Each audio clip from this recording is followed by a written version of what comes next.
পঞ্চগড়ের বোদায় চাষের জমি দেখাতে গিয়ে ট্রাক্টরের হালের ভেতরের ফালে কাটা পড়ে অন্তরচন্দ্র বর্মন নামের একজন শিশুর মর্মান্তিক মৃত্যু হয়েছে।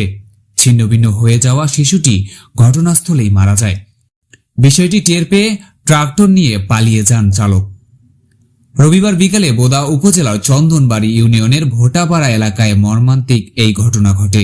নিহত শিশু অন্তর ওই এলাকার ক্ষীরেন্দ্রনাথ বর্মনের পুত্র। শিশুটির এমন মৃত্যুতে এলাকায় শোকের ছায়া নেমে এসেছে। শিশুটির পরিবার ও এলাকাবাসীর কাছে জানা যায়, বাড়ির পাশের জমিতে হাল চাষ করার জন্য জমি দেখিয়ে দিতে গিয়েছিল শিশুটি।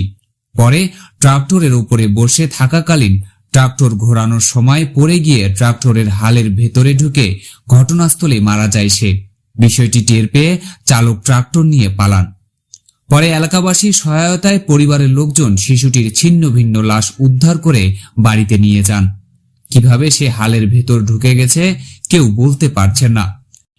চালকের অজান্তে শিশুটি হালের ওপরে উঠে পিছলে পড়ে ভেতরে ঢুকে গেছে বলে ধারণা করছেন স্বজনেরা।